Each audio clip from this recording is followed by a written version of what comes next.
Today, I'm not going to forget. Okay. Hello, everybody. Everybody hear me? We hear you. We Okay. hear you. Here we go. Okay. Oh, now Rebbetzin Bodenheimer's here. We need our full representation here. We have two women on my screen, the woman on one side and all the men on the other side. Okay. Machitza. And we also have Bernie Fellner here, who's a live audience.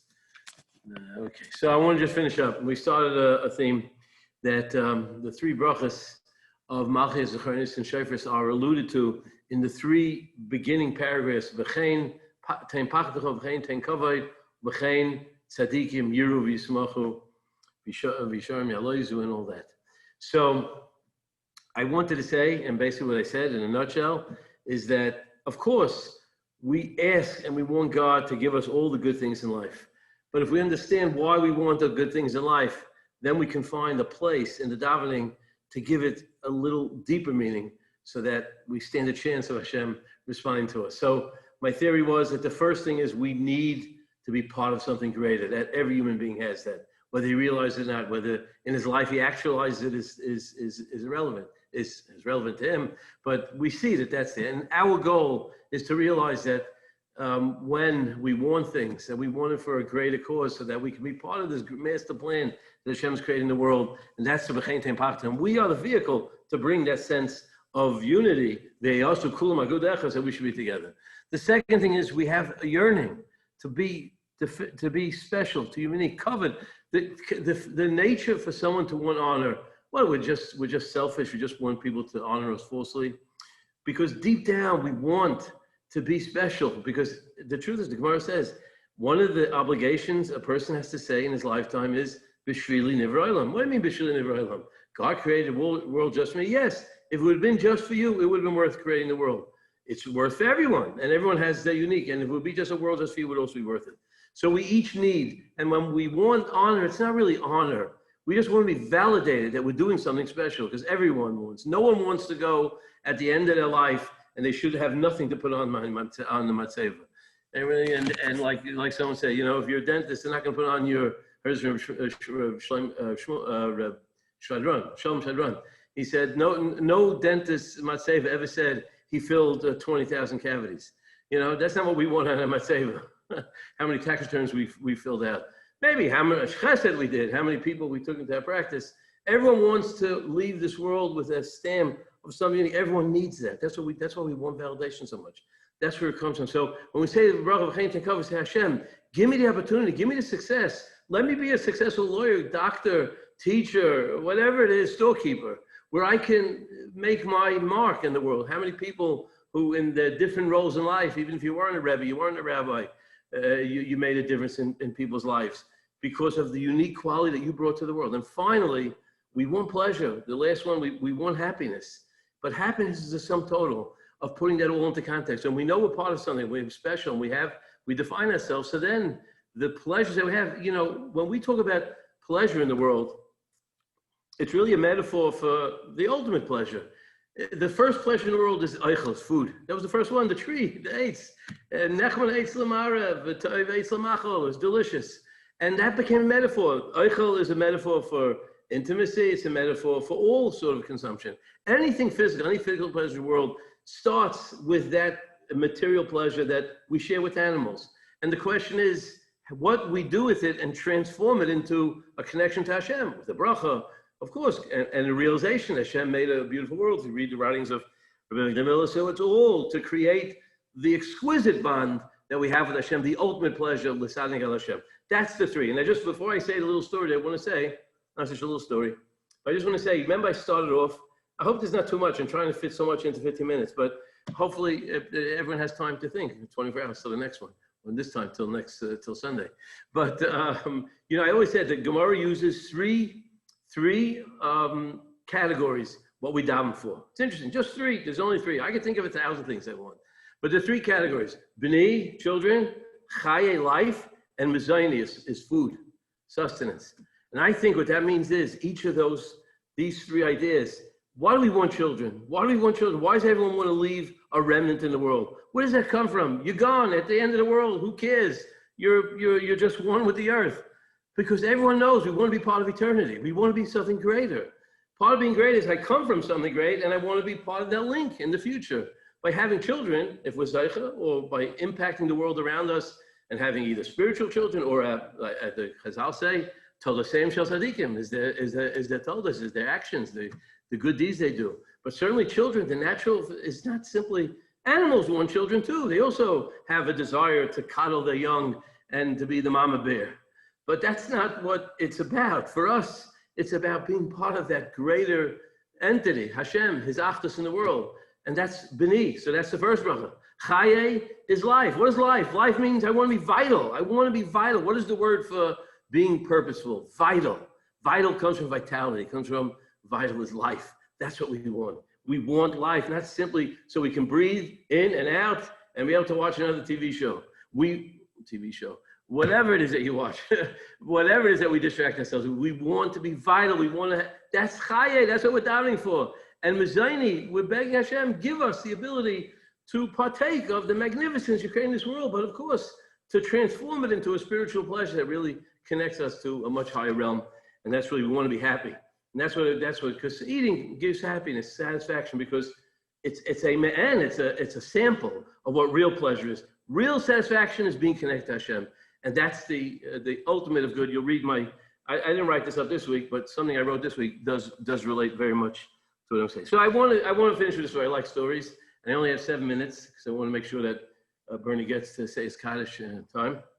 So I read a story that has all the elements. You know, in life, we want to be part of something greater.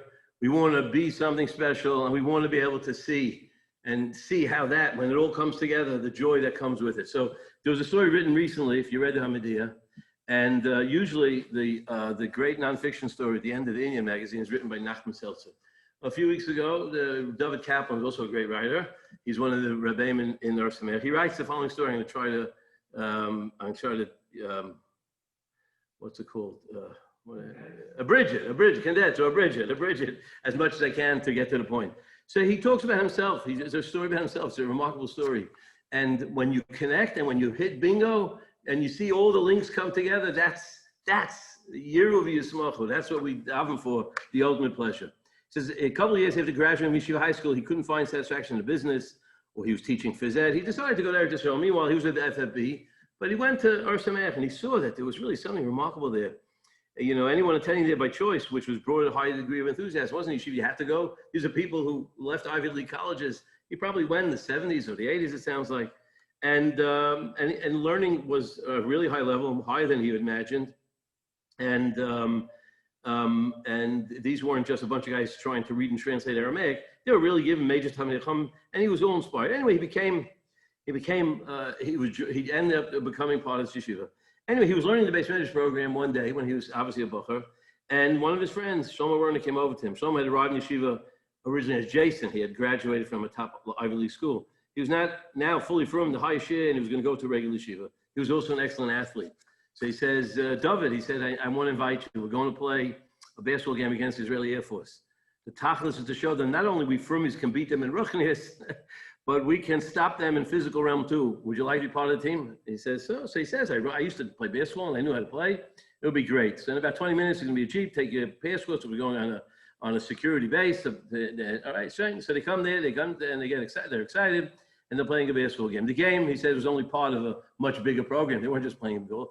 There was someone who had gone to Ur Sameach, who Ur Sameach used to have these programs in the Air Force. And one of them was an American who volunteered, who enlisted in the Israeli Air Force. His name was Peter. He writes the name Peter something. Eventually became Pinchas, and he became Balchuva, and he instituted this learning program that went on for many years. And many secular, members of the Israeli Air Force became from. So it wasn't about Yiddishkeit. It was about really it was much. This was just part of a larger program of the Ur Sameach Israeli division, to see what Yiddishkeit is all about, and eventually it would come with it. Okay, and this guy, Peter Lang, that's his name, was an American, who joined the Israeli Air Force, and he had been a participant in the Ur Sameach program years before, and then he continued to lead. He was leading this program, and he invited the boys from Ur Sameach, this David Kaplan being one of them. So he says, it was a rough and tough game. It's a great paragraph. We were American finesse ball players, and they were Israelis. It could be accurately described as tackle basketball. We lost, but we made a good showing, and they were impressed. After the game, we had a private meeting with the base commander. Okay, I'm going to skip that. So he gave a great lesson. I'm not going to get to it. And anyway, we returned to yeshiva. That was the end of the adventure. Over the years, he would run into this Peter who became Pinchas. Eventually, he became a Chashvid. Anyway, that's the end of the story, at least in that point. A couple of decades passed. He never shared this with his kids. My kids heard of quite a few stories over the years, but I never told them a story about the basketball. One day, I was still walking my 15-year-old son, and I was schmoozing with him, and I told him, and I told him about this game. The very next night, I sat in the chasna. That same day that he mentioned to his kid for the first time in 20, 30 years, he sat next to Peter Lang, Pinchas Lang at the chasna. So the next day, and the guy tells him, by the way, two of the guys we played ball with 20 or 30 years ago became from, today they're from. He says he couldn't believe it.